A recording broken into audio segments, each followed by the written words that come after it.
अच्छा जी, ये वो 9 किलोवाट HLE है जो हाइब्रिड सिस्टम क्लाइंट ने यहाँ पे अभी रिसेंटली लगवाया है।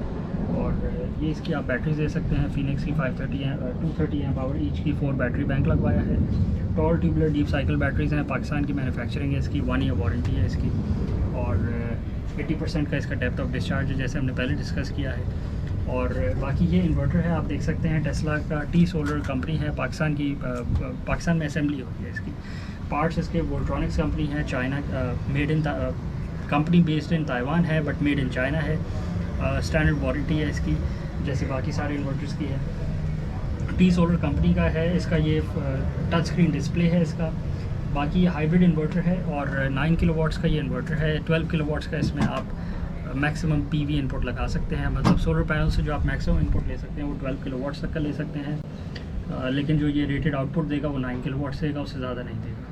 ये 3 फेज़ का सिस्टम है, इसमें तीनों फेज़ पे पावर जा रही है।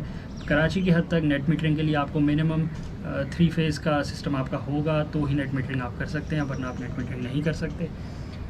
दूसरा, इसमें वाईफाई कैपेसिटी बिल्ट इन है, इसके साथ वाईफाई किट आती है, वो आपने इंस्टॉल करनी है आपके मोबाइल पे।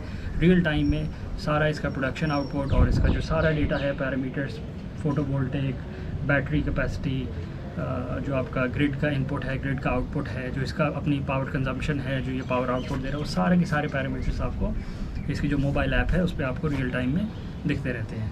दूसरा, इसकी जो मोबाइल ऐप है वो डेटा स्टोरेज भी करती रहती है, तो आप अपना ईयरली, एनुअल या फिर मंथली आप जो अपना प्रोडक्शन का डेटा है वो भी आप इसको समरी के तौर पे भी देख सकते हैं और इन डिटेल भी देख सकते हैं। और आप एनालाइज कर सकते हैं कि आपने कितने यूनिट्स इस साल बनाए हैं और आपने कितने यूनिट्स एक्सपोर्ट करे हैं कि इलेक्ट्रिक या अपनी वापटा को, और उससे आपने कितने यूनिट्स बचा के आपने कितनी की बचत करी है।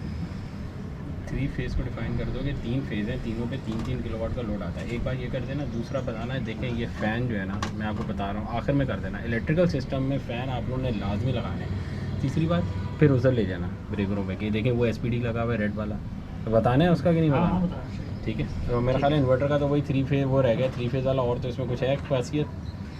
अच्छा, ये क्योंकि हाइब्रिड सिस्टम है, इसमें 2 ऑप्शंस होते हैं, एक तो हाई और एक लो का, मतलब इसमें 2 आउटपुट्स होते हैं। आप ये भी डिफ़ाइन कर सकते हैं एज ए यूज़र के ड्यूरिंग लोड शेडिंग आपको किस आउटपुट को पावर देनी है और किस आउटपुट को पावर नहीं देनी। तो ये एक एडेड एडवांटेज है, ये इन्वर्टर में बिल्ट इन आता है हाई और लो आउटपुट्स का जो फीचर है कि आप ड्यूरिंग लोड शेडिंग, अगर आपका कुछ क्रिटिकल लोड है जिसको लाजमी पावर जानी चाहिए और कुछ नॉन क्रिटिकल लोड है जो लग्जरी लोड में आ जाएगा, उसको पावर नहीं जानी चाहिए ड्यूरिंग लोड शेडिंग टाइम, तो आप उसको डिफ़ाइन कर सकते हैं। वो इलेक्ट्रिकली हम पीछे से आपके जो कनेक्शन है यहाँ से उसी तरह डिफ़ाइन करके इंस्टॉल करेंगे। दूसरा, जो इस इन्वर्टर की ख़ास बात है वो ये है कि ये एक हाइब्रिड इन्वर्टर है। तो हाइब्रिड इन्वर्टर में लोड साइजिंग की जाती है, और लोड साइजिंग का मतलब ये है कि जो आपकी पावर इक्विपमेंट से जो आपके घर की लोड जो डिवाइसेज़ हैं उन सबको आइडेंटिफाई किया जाता है पहले बिफोर इंस्टॉलेशन।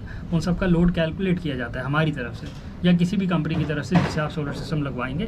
तो हाइब्रिड इंस्टॉलेशन में ये करना लाजमी है कि हर डिवाइस का लोड आइडेंटिफाई करना कि उसकी पावर रिक्वायरमेंट कितनी है, और फिर उसकी मुताबिक हर फेज़ पे लोड डिवाइड करना होता है। क्योंकि ये 3 फेज़ का हाइब्रिड इन्वर्टर है और इसमें नेट मीटरिंग भी करना लाजमी था, तो हर फेज़ पे 3 किलोवाट का जो लोड है, इस ये पावर आउटपुट ये कनेक्ट हो सकता है इस इन्वर्टर पे।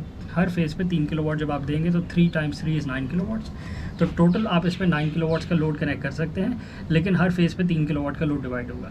इसी का एक बड़ा मॉडल आता है 15 किलोवाट्स में, इसी कंपनी का, बिल्कुल सेम ब्रांड और सेम पैरामीटर्स के साथ, और सिर्फ उसका साइज़ बड़ा होता है 15 किलोवाट्स का। उसके हर फेज़ पे आप 5 किलोवाट का लोड कनेक्ट कर सकते हैं। अब उसकी वजह से ये होता है कि अगर आपका कोई स्टैंडिंग AC है जो कि 3 फेज़ का हो, या आपका कोई ऐसी इक्विपमेंट है जो 3 फेज़ की हो, तो आप उसको डायरेक्टली भी कनेक्ट कर सकते हैं, हर फेज़ पे उसका लोड डिवाइड हो जाएगा। अच्छा, एक बात, वो बहुत अच्छा फीचर है हाई और लो का, उसको एग्जांपल के साथ दोबारा डिफाइन कर दो कि देखें जैसे ड्राइंग रूम के ACs हैं वो आपने जो है उसमें डलवा दिया कि वो स्पेयर है मेरे, और रूम के बेडरूम के AC और फ्रिज वगैरह किचन आपने मुझे डलवा दिया कि मेरा क्रिटिकल लोड है, लाइट जाने पे चलना चाहिए। तो ये बहुत अच्छा फीचर है इसका, ये इन्हीं इन्वर्टर में आता है, बहुत टॉप क्वालिटी इन्वर्टर है। अब इसके बाद फिर पीछे ले जाओ।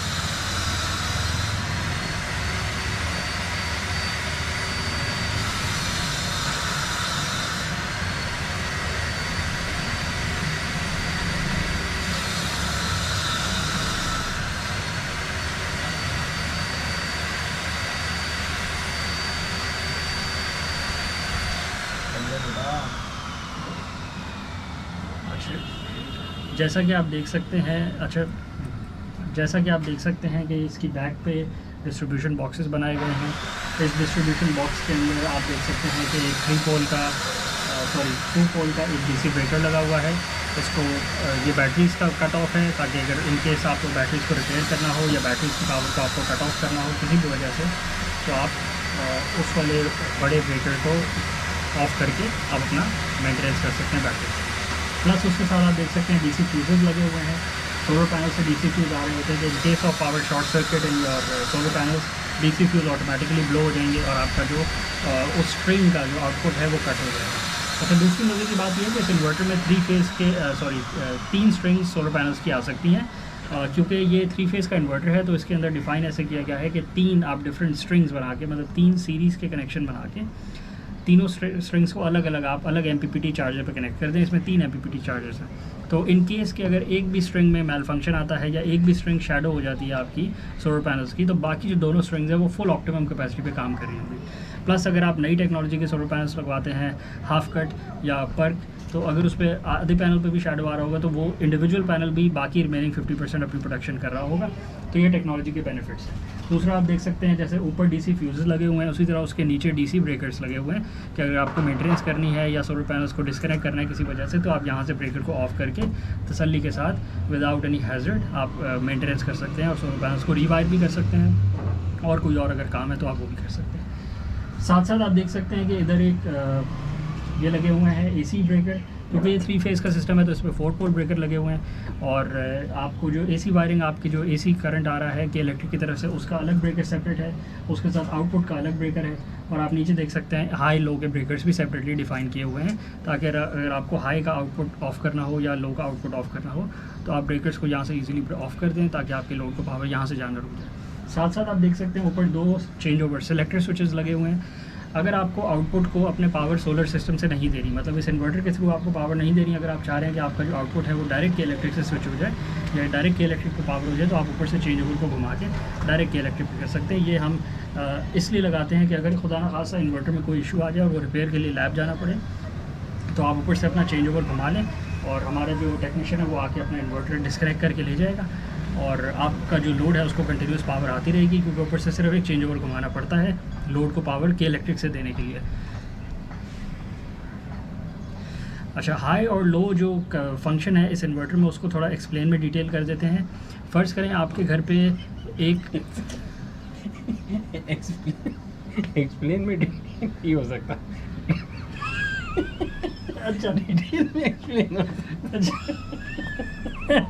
अच्छा एक्सप्लेन में डिटेल। ये पंखा जरा उधर घुमाओ। वीडियो खराब आ रही है। अच्छा जी, हाँ सही बात। इस इन्वर्टर में जो हाई और लो आउटपुट के फीचर दिए हुए हैं उसको थोड़ा सा डिटेल में एक्सप्लेन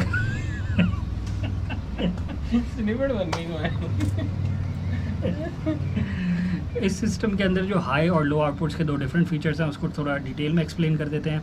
फ़र्ज़ करें आपके घर पे कुछ ऐसा लोड है जो आप लग्जरी के तौर पे इस्तेमाल करते हैं। फ़र्ज़ करें फॉर एग्जांपल अगर हम ले लेते हैं कि ड्राइंग रूम्स के जो ACs होते हैं वो हर वक्त नहीं चलाने होते, लेकिन जो बेडरूम्स के AC होते हैं वो ज़्यादा इंपॉर्टेंट होते हैं compare to drawing room ACs। तो ड्यूरिंग लोड शेडिंग आप ये ऐसी वायरिंग हमें कह के करवा सकते हैं कि ड्यूरिंग लोड शेडिंग मेरा ड्राइंग रूम का AC को पावर इसके थ्रू ना जाए, बी एट रन भी कर रहा होगा तो यहाँ से पावर उसको कट ऑफ हो जाएगी। उससे फ़ायदा ये होगा कि आपकी जो बैटरी की कंजम्पशन है वो कट डाउन हो जाएगी। जैसे हमने पहले डिस्कस किया कि जो बैटरी की आउटपुट टाइम है, जो बैटरी बैकअप टाइम है, वो डिपेंड करता है आपके लोड के ऊपर, वो सिर्फ बैटरी साइज़ के ऊपर, बैटरी बैंक के साइज़ के ऊपर डिपेंड नहीं करता। तो during load shedding you need to cut down all your excess loads, ताकि आपको maximum number of hours battery backup के मिले, ताकि आपको जनरेटर की तरफ ना जाना पड़े और जब तक लोड शेडिंग का दौरानिया ख़त्म हो जाए आपकी बैटरी बैंक रन आउट ना करे।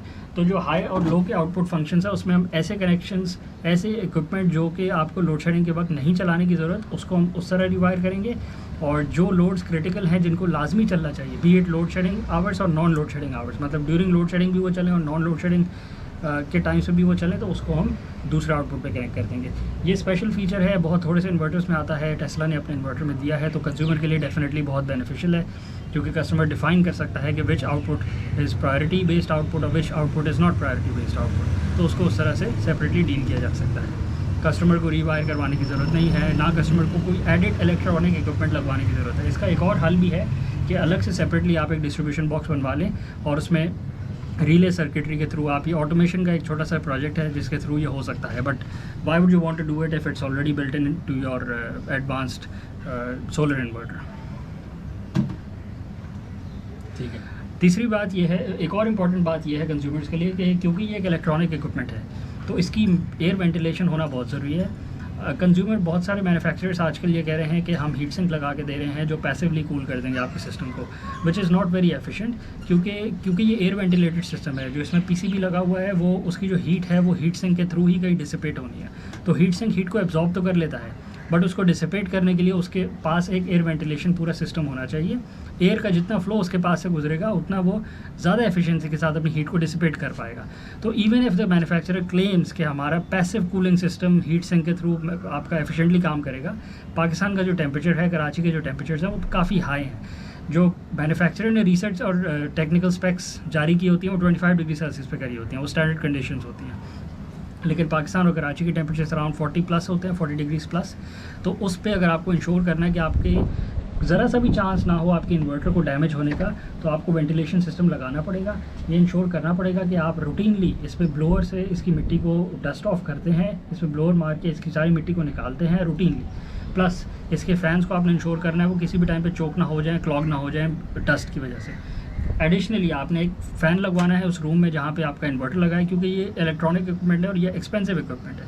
तो एक फ़ैन के रन करने से अगर आप 80 वाट्स का एक फ़ैन पूरे 24 आवर्स भी रन करते हैं तो वो 2 यूनिट्स भी अमाउंट नहीं करता, मतलब 2 यूनिट्स का ख़र्चा भी नहीं बनता है, लेकिन आप उससे अपने इन्वर्टर की लाइफ को बढ़ा लेते हैं और डैमेज के चांसेस को बहुत मार्जिनली रिड्यूस कर देते हैं। प्लस आपने उस रूम में एक तो आपने इसके अपने फ़ैन्स का ख्याल रखना है कि वो लगे होने चाहिए, प्लस वो वर्किंग कंडीशन में हो, वो चोक ना हो रहे हो। आपने एक फ़ैन लगाना है जो डायरेक्टली एयर वेंटिलेट कर रहा हो आपके सिस्टम को, और उस पर वेंटिलेशन की वजह से, उस पर एयर फ्लो की वजह से उसकी हीट डिसिपेशन अच्छी हो रही हो। एडिशनली आपने उस रूम के अंदर एक एग्जॉस्ट फ़ैन भी लगाना है ताकि जो रूम या जो कंपार्टमेंट स्पेस आपने बनाई है उसमें से हीट बाहर भी निकले और हीट एक्सचेंज भी होती रहे बाहर की इन्वायरमेंट के साथ साथ। तो आपने 3 काम लाजमी करने हैं। फ़ैन इन्वर्टर का चलना चाहिए, प्लस आपने एक फ़ैन उसके ऊपर लगाना है ताकि उसके ऊपर हवा ब्लो करे, ताकि हीट की जो डिसिपेशन है वो एफिशिएंट हो जाए और ज़्यादा से ज़्यादा हो। प्लस आपने एक रूम में भी एग्जॉस्ट फ़ैन लगाना है ताकि जो हीट है उसको एग्जॉस्ट भी किया जाए, उसको बाहर भी फेंका जाए, रूम के अंदर हीट जमा ही ना होती। चौथी बात, आपने जो आपका इन्वर्टर है, जो आपका ये सारी इक्विपमेंट है, ये एक्सपेंसिव इक्विपमेंट है, तो इसको बचाने के लिए आपने स्पेशली अगर एक पर्पस बिल्ट रूम बनवा लें तो वो ज़्यादा अच्छी बात है। जैसे कि इन क्लाइंट का जो रूम है वो छत पे है, इनका जो इन्वर्टर है वो भी छत पे पड़ा हुआ है। तो क्योंकि छत पे ज़्यादा हार्श इन्वायरमेंट है, हार्श कंडीशंस है, सुबह धूप निकल आती है तो डायरेक्ट धूप पड़ती है, फिर अगर बारिश हो जाए तो बारिश का पानी डैमेज करने के चांसेस हैं। तो इनके लिए एक स्पेशली रूम बनाया गया है। आरसीसी छत का ये रूम है ताकि इसमें लीकेज के बिल्कुल भी चांसेस ना हो, और इसमें कोई चादर और कोई सीमेंट की चादर और कोई फाइबर का इस्तेमाल नहीं किया गया, क्योंकि कोई भी रिस्क नहीं लिया जा सकता। पानी अगर जैसा भी अंदर आएगा तो डैमेज के चांसेस बहुत ज़्यादा हो जाएंगे। तो आरसीसी बिल्ट रूम है ये, और कंक्रीट का रूम है। नीचे से भी 1 फुट उठाया गया है ज़मीन से ताकि पानी अंदर आने के चांसेस कम हो जाए। और रूम बनाने से फ़ायदा ये है कि एक तो ये हीट से बच गया, डायरेक्ट हीट सनलाइट से बच गया, प्लस मिट्टी की जो इन्वेजन है, डस्ट इन्वेजन है इनसाइड द रूम, वो और मिनिमल हो गई। एग्जॉस्ट फैन लगाने से डायरेक्ट डस्ट अंदर नहीं आती, लेकिन पीरियोडिक मेंटेनेंस करनी पड़ती है। और तो हमारा मशवरा यही है कि अगर आपने इन्वर्टर छत पे लगाना है तो आपका रूम सेपरेट होना चाहिए। ओपन इन्वायरमेंट में लगाने से इन्वर्टर के डैमेज के चांसेस बहुत हाई हो जाते हैं। और इन्वर्टर जनरली अगर छत पे आप ओपन में लगा दें तो ओपन में डस्ट क्लॉग बहुत ज़्यादा होती है, फिर आपको हर चौथे पाँचवें दिन अपने डस्टी इन्वायरमेंट है कराची की, तो आपको हर चौथे पाँचवें दिन उसको ब्लोअर से उसको साफ़ करना पड़ता है। तो हैसल कंज्यूमर के लिए पड़ती है इन द लॉन्ग रन। हमारा तो सजेशन लाजमी बात है यही है कि अगर आपने ओपन इन्वायरमेंट में लगाने तो बेहतर है कि ना लगाएं। ओपन इन्वायरमेंट से क्लोज्ड इन्वायरमेंट ज़्यादा अच्छी होती है। वो घर के अंदर की इन्वायरमेंट भी हो सकती है, या वो छत के ऊपर आप रूम भी स्पेशली बनवा सकते हैं, वो अब आपकी प्रेफरेंस पे डिपेंड करता है।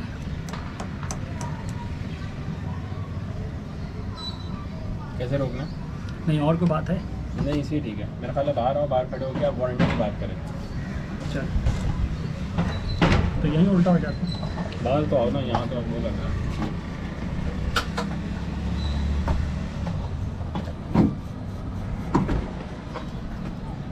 चल रहा है रनिंग है क्या? हाँ हाँ, इधर आ जाए। यूँ भी होपफुली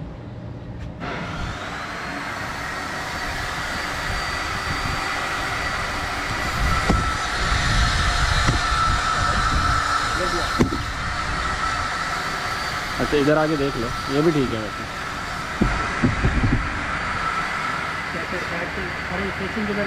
उधर को क्योंकि ये पैनल वाले सब आ रहे हैं।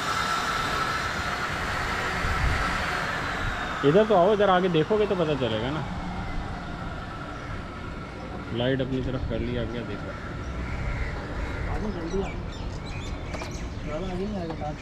अच्छा सारी छोटी, फिर तो लाइट में नहीं होगा। लाइट के बगैर भी अभी तो ठीक है, अभी हो जाएगा 5 मिनट। लाइट बंद कर दो,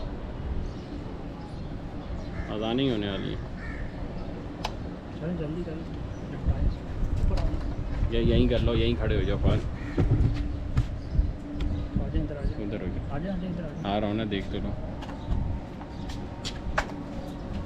अच्छा फवाद, थोड़ा सा वारंटीज़ के बारे में बताएं, पैनल्स की वारंटी में और इन्वर्टर्स की वारंटी में। अगर आप लगवाते हैं किसी भी कंपनी से तो उसकी वारंटी कैसे क्लेम होती है?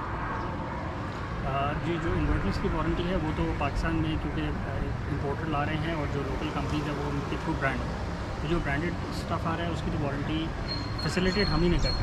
जो कंपनी जो आपको इंस्टॉल करके दे रही है, ये असल में काम उसी का है कि उसने आपको फैसिलिटेट करके देना है।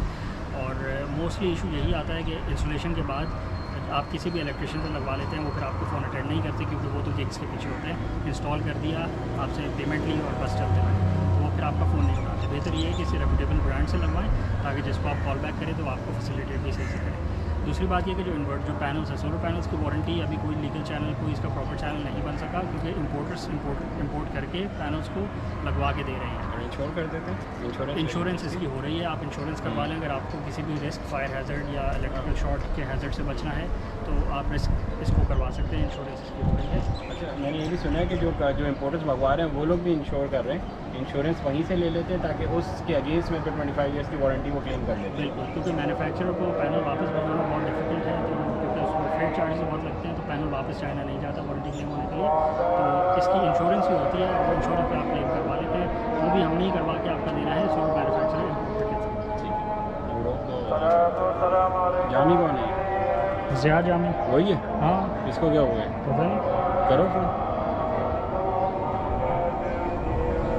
सब कैंसिल।